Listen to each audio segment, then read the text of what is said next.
God planted this seed in my heart, and I didn't know how I was going to do this, but I knew that there had to be a way.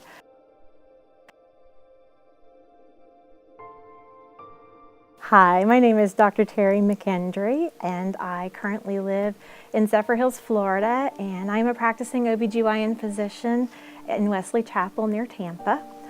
And I'm here to talk to you today about one of my very, very favorite things, and that is to tell you how on earth I wound up doing what I do today, which is nothing short of a miracle, brought about by God through His guidance throughout my life.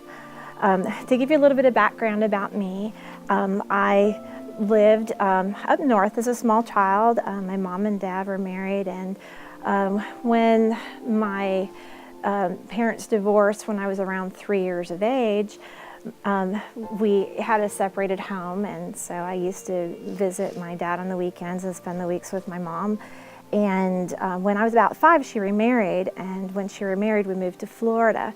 And that sounds like a commonsensical thing to do when you live up north and you don't like the winters. But I think it was a little bit more sinister as well, because my stepfather, once he got my mom to Florida, began becoming very abusive over the years. And he was a binge alcoholic, and he used to beat my mother. He beat my mother if she got out of line. If I got out of line, or if he was just in a bad mood for the day, he would go out and get drunk and come home and beat her. And over the years, that became worse and worse until my senior year of high school, he actually tried to kill her. And I literally had to pull him off while he was strangling her. And while I was not the direct recipient of the beatings, the emotional abuse that went on in the house was pretty awful. So many people are involved in that very same scenario, and sometimes moms feel like if their children are not the direct recipients of the violence, that they're okay, but I can tell you that they're not. And I went away to college, and I was secretly engaged to my high school sweetheart, and about halfway through my first semester of college, I found out I was going to have a baby, and I was devastated. I didn't even know where to begin. I was an only child. So I finished out my semester and came home and did what I could and went through and had a baby at barely 19 with no education and no idea how to care for one. So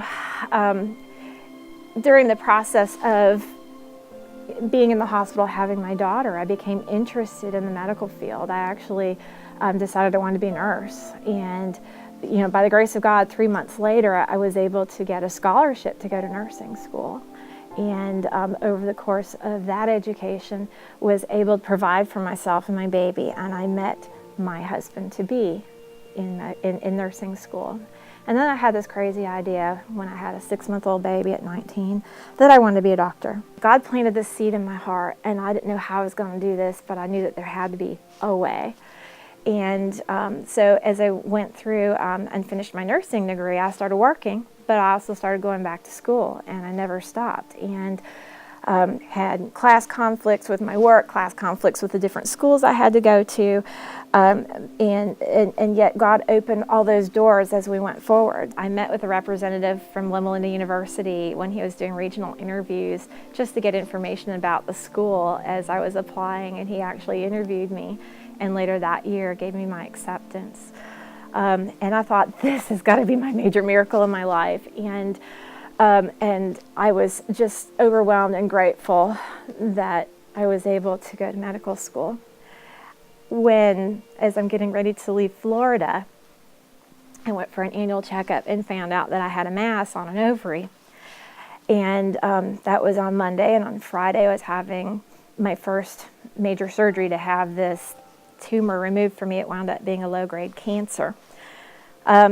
Little to be stalled out by little things like surgery, I did move across the country 3 weeks later and started med school 6 weeks post-op, praising God before I left in front of my church and talking about how grateful I was that this happened at such a time that I wouldn't be knocked out of medical school. And that surgery was all that I needed to cure that type of cancer.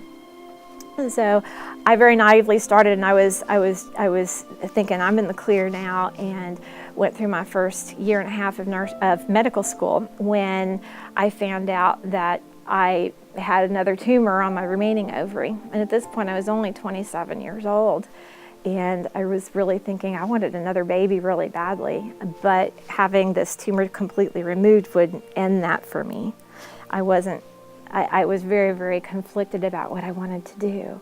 And I told my doc that I'd like to be able to keep that ovary if I could. And so he did a major procedure on me, another major operation, and I went back to class on post-op day 10. And he was able to leave that portion of an ovary behind. And this meant that I was going to have to go through yet another surgery later on. We didn't know exactly when. And we didn't know if I could get pregnant or not. So as I was recovering from that surgery, I finally got back on my feet and I was exercising again. And when I was 12 weeks post-op, was going home for lunch one day from medical school and was hit by a car in a crosswalk. Went over the hood of the car and landed there and stayed there until the car stopped. And again, the difference of maybe half a second was the only difference between me living or dying at that very moment. I had no idea that was ever going to happen, as nobody knows that'll happen. But I walked away from that accident and it didn't have any complications from my surgery from the accident. After all of this, I did manage to conceive and carried my baby through the whole third year of medical school and finished at the end.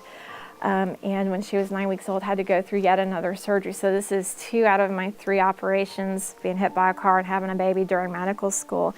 None of this was possible without God leading in my life and us getting down every day and saying, you know, I don't know how we're going to get through this hurdle today, but Lord, you understand what's going on and you know what your will for me is. And this is the bridge that I had to cross every time we sat down and decided, let's go another step farther, let's go another step farther. It was the only thing that could give me the courage to keep going when everything kept crumbling. And so when I finally finished, I came back to Florida and got busy with my practice. And it was about this time that we had the big earthquake in Haiti in 2010. And my husband and I, just our hearts went out to these people, and we were trying to figure out what could we do to help them. So we went down with an aid organization. We started helping with an orphanage, and we weren't happy with how that orphanage was being run. So we decided, after talking to our friend, our contact in Haiti, that we'd like to start an orphanage. Over the last couple of years, it's grown. We have 13 children at our main site, and we're starting to assist with 8 more in a second site. We've started a school this year, and none of this has been without God's providence in our lives and this leading. And we're moving forward in faith to try to be able to tell the story and explain some of the lessons I've learned in music as we go. And it's one of the greatest joys of my life, and I'm blessed to be able to share this with you today. I am Terry McEndry.